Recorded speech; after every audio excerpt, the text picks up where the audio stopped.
पीले दांत वाली बहू। रंजना कभी ब्रश नहीं करती थी। उसे कितनी बार उसके माँ बाप ने डांटा, लेकिन उसका कोई असर उस पर होता ही नहीं था, जिस कारण से उसके दांत पीले पीले हो जाते हैं। शादी के बाद अरे बहू, वैसे तो तुझ में कोई कमी नहीं है, पर तेरे दांत इतने पीले कैसे हैं बेटा? कैसे मतलब? कोई सर्जरी थोड़ी ना कराइए।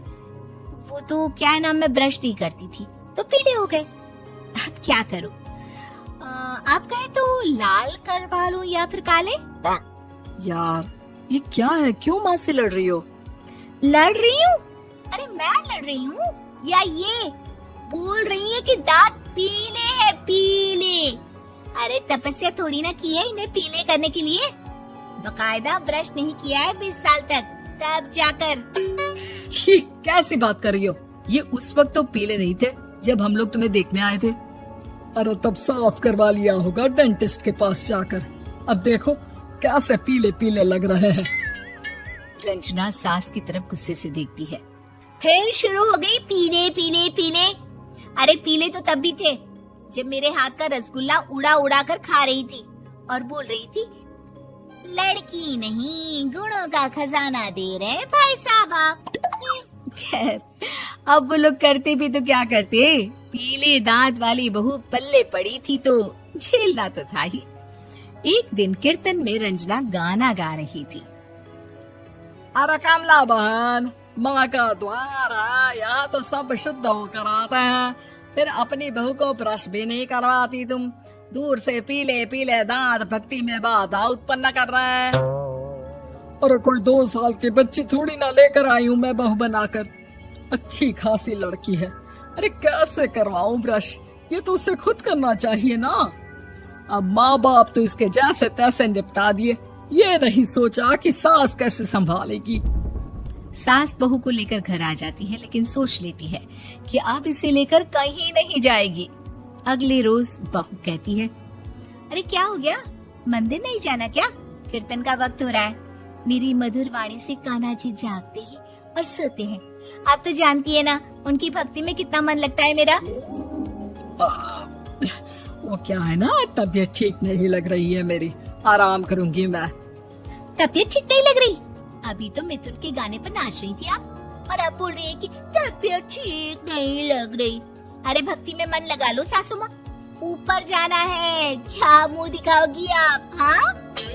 सास को बहू की बात पर गुस्सा आ जाता है। मैं क्या मुंह दिखाऊंगी, इसकी चिंता तो ना कर, समझी? अपने मुंह की चिंता कर, जो ये पीले पीले दांत लेकर हर जगह पहुंच जाती है। पता है लोग कितना मजाक बनाते हैं। ना जी ना, मैं नहीं जाना कहीं तेरे साथ। तो ये बात है, कोई ना, मत जाओ, मैं अपने कमरे में ही बैठकर भक्ति कर लूंगी।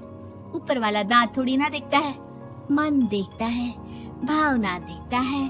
और अरे बस बस, तू सब कुछ दिखा, बस ये सफेद चमकदार दांत ना दिखाना किसी को, है? जा यहाँ से। बहू को सास की बात का कोई फर्क नहीं पड़ता, वो तो जैसी थी वैसी ही रह जाती है। सुबह नहाकर किचन में खाना बनाना, फिर खाना खाना, कीर्तन भजन करना और सो जाना। एक दिन, माँ जी मैं सहेली के घर जा रही हूँ, शाम को लेट आऊंगी। हाँ हाँ तो जाना, मैंने कौन सा तेरी आरती करनी है घर पर बैठकर। रंजना सहेली के घर जाती है, जहाँ वो पार्टी में जाने की तैयारी कर रही होती है। अरे शिखा, कहाँ जाने की तैयारी कर रही है? मैं गलत वक्त पर आ गई क्या? अरे नहीं यार, उल्टा सही वक्त पर आई है। मैंने ये साड़ी और ज्वेलरी निकाली है यार, शाम को इनके ऑफिस की एक पार्टी में जाना है। बताना कैसा लग रहा है ये सब? नहीं यार, इस ड्रेस के साथ तो वो वाली ज्वेलरी अच्छी लगेगी। हाँ हाँ सही बोल रही है, मैंने ध्यान ही नहीं दिया। वैसे तो हमेशा से मस्त फैशन सेंस रखती है। तो बड़ा जाती होगी ना पति के साथ पार्टी में। रंजना कुछ नहीं बोलती, बस सोचती है कि यार काश ये बात सही हो जाती, पर मैं क्यों नहीं जाती पार्टी में? क्या इन लोगों की कोई पार्टी होती नहीं होगी? रंजना घर आती है और रात में पति से सवाल करती है, एक बात बताइए, आप मुझे किसी पार्टी में क्यों नहीं ले जाते? क्या आपके यहाँ ऑफिस में पार्टी नहीं होती? पति बेचारा क्या कहता कि दांत पीले हैं तुम्हारे इसलिए।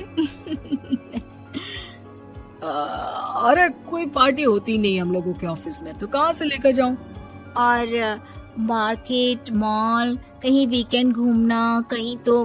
अरे यार, सारे हफ्ते में एक छुट्टी मिलती है, तो सोचता हूँ कि आराम ही कर लूं। क्यों? रंजना मन मार के रह जाती है।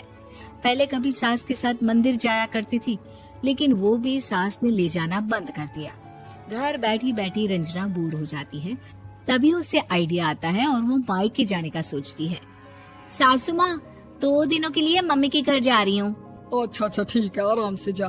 और हाँ, माँ से कुछ अच्छी आदत सीख कर आना कि कैसे शरीर के हर भाग की तरह दांतों की सफाई भी जरूरी होती है, समझी? शुरू हो गई ना आप। वो लोग आपकी तरह नहीं है कि छोटी छोटी बात का बतंगड़ बना दे।